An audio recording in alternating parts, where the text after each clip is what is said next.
उमरकोट के तारीख़ी किले में सकाफ़ती रंग जरकी पिया। 2 ॾींहंनि वारे थर सकाफ़ती मेले में थियल मुख़्तलिफ़ तक़रीबुनि जो अॻूणे सूबाई वज़ीर ऐं MPA सैयद अली मर्दान शाह, सकाफ़त खाते के सूबाई वज़ीर सैयद सरदार अली शाह ऐं ज़िलई चेयरमैन डॉक्टर नूर अली शाह इफ़्तिताह कयो।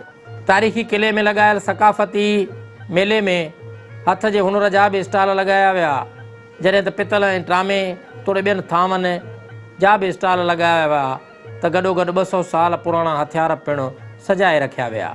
जॾहिं त समाजी तंज़ीमुनि पारां लगायल हथ जे हुनर वारनि स्टॉलनि ते माण्हुनि जी जिथे वॾी पीअ नज़र आई, उते ॿियनि स्टॉलनि ते भी ओतिरी पीअ नज़र आई।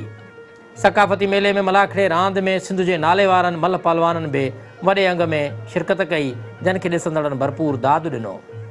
जॾहिं त तारीख़ी किले में आतिशबाज़ी जो भी भरपूर मुज़ाहिरो कयो वियो, जंहिं बाद सिंध जे तारीख़ी किरदार मूमल राणो ते स्टेज ड्रामो भी पेश कयो वियो।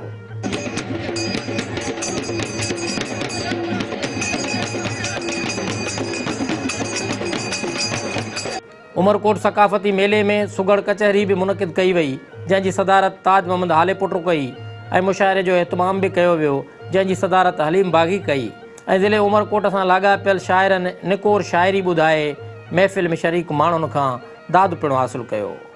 इन खां सवाइ सकाफ़ती मेले में तक़रीब खे ख़िताब कंदे सूबाई वज़ीर सैयद सरदार अली शाह ॻाल्हाईंदे चयो त सिंध जी सकाफ़त ॾेह तोड़े परॾेह में पंहिंजी अलॻि सुञाणप रखे थी। संदसि वधीक चवणु हो त रनीकोट जी तारीख़ जाचण लाइ आर्कियालॉजी खाते पाकिस्तान जे माहिरनि सां गॾु इटली जे माहिरनि जूं ख़िदमतूं पिणु हासिलु करे वरितियूं आहिनि। सैयद सरदार अली शाह जो इहो भी चवणु हो त हू तारीख़ी कोटनि किलनि मागनि ऐं मकाननि खे महफ़ूज़ बणाइण लाइ अमली तौर किरदार अदा करण जी कोशिश करे रहिया आहिनि। संदसि वधीक चवणु हो त ऐं सम्झां थो, ॾिसो दौर सकाफ़त हमेशह रहंदी आहे। सकाफ़त जेकॾहिं उनजी मालिकी न कबी या उनजी क़दरदानी न कबी, उनजी प्रमोशन न कबी त उहा पोइ मैज़ारजी वेंदी हली। मिसाल तौरु जेकॾहिं मूं खेस जो मिसाल ॾिनो त थर में जेको हिकिड़ो माण्हू थरी खेस ठाहिण वारो आख़िरी बचियो आहे, वञी हिकिड़ो ई माण्हू ठाहे थो, जे उनखां हींअर कमु न वरितो त पंहिंजे पुट खे छो सेखारींदो। जे अॼु हुनजा 4 खथा विकिजी विया हलिया, 4 खेस विकिजी विया त पुट खे चवंदो न त बाबा इहो कारोबार फ़ाइदेमंद आहे, तूं बि हिनखे कंटिन्यू कर, इहो कमु कर। त आउं सम्झां थो त सिंध जी सकाफ़त जे हवाले सां असां जेतिरो कयूं पिया, असां हुते फोक फेस्टिवल कयो हो कराची में, हाणे ॿाहिरि इंटरनेशनल एक्सचेंज प्रोग्राम शुरू कयूं था, जेके तव्हां माण्हू असीं वठी वेंदासीं ॿाहिरि।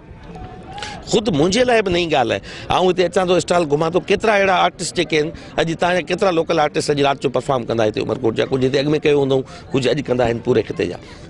असांखे ख़बर कान्हे, मूंखे ख़बर कान्हे। हितां नवां निकिरंदा जिनखे अॻिते स्टेज मिलंदी। होती भील मूं गोड़ी मंदर ते ॻाईंदे ॿुधो, हुनखे लतीफ़े जो स्टेज मिलियो, लतीफ़े स्टेज ताईं निकितो। शफ़ी फ़कीर बि कंदी ईअं, अॻु में ईअं निकितो हूंदो न। आर्टिस्ट कीअं निकिरंदा आहिनि, ईअं निकिरंदा आहिनि, स्पेस मिले न, मौक़ो मिले। सिंधी सकाफ़त ॾाढी शाहूकार सकाफ़त आहे, उहा हर दौर में जवान ऐं ताज़ी रही आहे। अहिड़े क़िस्म जा प्रोग्राम जेकॾहिं थींदा रहंदा त सकाफ़त खे तरक़ी मिलंदी। बदकिस्मती सां सिंध जा कोट किला जेके बि क़दीम आसारा जेके बि आहिनि, इहे तबाहाली जो शिकार आहिनि। असांखे माना इहा ख़बर कोन हुई त उमरकोट किलो ठहंदो अलाए न, पर हाणे जेकॾहिं उमरकोट किले जो कमु थिए पियो, उनखे फाइनल थियणु खपे ऐं बहितर अंदाज़ सां थियणु खपे। ऐं हीउ जेको मेला ऐं मलाखड़ा जेके माना मुनक़द कराइण जो जेको रुझान हिकु दफ़ो ॿीहर माना जेको पैदा कयो वियो आहे, ऐं सम्झां थो हिनजा नतीजा मुस्बत निकिरंदा। ऐं आऊं ज़ाती तरह सां जेको हीउ उमरकोट जे सॼे मेले में आऊं रहियो आहियां, मूं ॾिठो आहे मेले खे, त इन में कमियूं कोताहियूं रहंदियूं, बावजूदु कमियुनि कोताहियुनि जे असीं दाद उन करे ॾियूं था डिपार्टमेंट खे ऐं मुंतज़मीन खे, जिन दोस्तनि माना जेका जेको महफ़िल मचाई आहे, त आऊं सम्झां थो त माना इहो क्रेडिट हुनखे वञणु खपे। असांखे त वेझे माज़ी में कोड़ो कल्चर ऐं पंहिंजे सकाफ़ती हिसाब सां असांखे ॾाढो हिकिड़ो ज़बरदस्त क़िस्म जो मेलो फराहम करे ॾिनो वियो आहे, जंहिंमें मुख़्तलिफ़ शयुनि जा स्टॉल आहिनि, तारीख़ी सकाफ़ती शयूं जेके अणलभ थी चुकियूं आहिनि, जेके माना ख़तमु थियण जे क़रीब आहिनि, उन्हनि खे हिकु दफ़ो वरी माना जीआरियो वियो आहे। स्टेज ड्रामो थियो आहे, मुशाइरो थियो आहे, मलाखड़ो सिंध जी सकाफ़ती रांदि आहे ऐं उहो थियो आहे।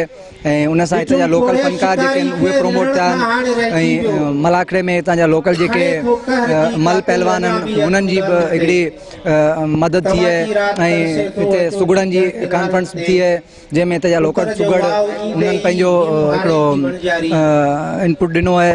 इहो तमामु बहितरीनु क़दम आहे ऐं सकाफ़ती शयूं रांदियूं ऐं शयूं जेके ख़तमु थियण जे क़रीब आहिनि उहे वरी पंहिंजो हिकिड़ो नओं रूप वठनि पियूं। जंहिं शानदार नमूने सां उनखे अरेंज कयो वियो आहे, जंहिं शानदार नमूने सां उन इवेंट में स्टॉल लॻाया विया आहिनि ऐं उन्हनि स्टॉलनि में जंहिं तरीक़े सां हिते जे सकाफ़त तहज़ीब घर जे हुनरनि ऐं असांजी जेको कल्चरल जेके वैल्यूज़ आहिनि उन्हनि खे उजागर कयो वियो आहे उहे सभु क़ाबिल तहसीन ऐं दाद जे लाइक़ु आहिनि। असां वटि हिते सुगड़नि जी कचहरी थी आहे, हिते असां वटि जेको आहे सो मलाखड़ो थियो आहे, हिते अॼु मुशाइरो थी रहियो आहे, हाणे तव्हां जे स्टेज ते बीठा आहियो इन में। ऐं इन खां सवाइ जेके राति 2 रातियूं असां महफ़िल मौसीक़ी रखी आहे जंहिंमां हिकिड़ी राति इंतिहाई शानदार महफ़िली मौसीक़ी थी हुई ऐं अॼु शाम जो वरी हिकिड़ो मौसीक़ी जो नओं प्रोग्राम आहे उन में अवार्ड बि ॾिना वेंदा। उन करे साईं सरदार शाह जे अचण खां पोइ हिकिड़ी ॻाल्हि तय थी आहे, हिकिड़ी ॻाल्हि जेका आहे साबित थी आहे त जेकॾहिं माण्हू कमु करणु चाहे त उहो तमामु थोरी बजट ते बि कमु करे सघे थो, पंहिंजो कमु ॾेखारे सघे थो। ये सिंध जी सकाफ़त अहिड़ी आहे जो सालनि सदियुनि खां हलंदी पई अचे ऐं ॾींहों ॾींहुं हुन में नवाण आहे। कई क़ौमूं अहिड़ियूं आहिनि उहा सकाफ़त उहा उन्हनि जी सादगी आहे, उहा साॻी रहंदी आहे, कॾहिं का उन में इम्प्रूवमेंट। असांजी माशाल्लाह ॿोलीअ खां वठी करे असांजा माग मकान, असांजूं रीतियूं रस्मूं, असांजूं पोशाकूं, असांजा खाधा, इहे न रुगो वक़्त सां चेंज थींदा था अचनि पर उन में उहे साॻियूं शयूं बरक़रार रखंदियूं थियूं अचनि। हीउ मेला करण जो मक़सदु बि इहो आहे त अॼु दौरु अहिड़ो आहे जेको तव्हां ॾिसो था मज़हबी कटरपंटीअ में इंसानु वहशी बणिजी वियो आहे, अलाए कहिड़ियूं सोचूं आहिनि। उन्हनि खे हीउ मेला, हीउ मलाखड़ा, हीउ पंहिंजूं सकाफ़तूं, इहो वाहिद हिकिड़ो हल आहे जेको उन्हनि खे इहो पैगाम ॾिजे थो त भई तव्हां कुझु बि कयो पर सिंध जा माण्हू सूफ़ी सां वास्तो रखंदा रहंदा आहिनि मोहबत सां। ऐं ॾिसो था हिते मुख़्तलिफ़ क़ौमूं, मुख़्तलिफ़ मज़हब, इहे सभु गॾिजी सदियुनि खां पाण में भाइरनि वांगुरु रहनि पिया। कंहिं में बि को अहिड़ो मज़हबी सिलसिलो कोन्हे को, भले कहिड़ी मज़हब वारो हुजे, हिक ॿिए खे मोहबत ऐं प्यार सां मिलंदा, सालनि खां रहंदा था अचनि। हीउ आहे मेला मलाखड़ा जो मक़सदु इहो ई हूंदो आहे त माण्हू मिलनि, हिक ॿिए जी सकाफ़त खां वाक़ुफ़ु थियनि, हिक ॿिए जे कल्चर खां वाक़ुफ़ु थियनि ऐं हिक ॿिए सां वेहनि ॾिसनि। ऐं ॿियो दुनिया जूं खोड़ सारियूं परेशानियूं आहिनि उहे अची हिते कुझु टाइम जेको उहो परेशानियुनि खां दूरि करे हिकिड़ो सुठो टाइम पास करे वञनि।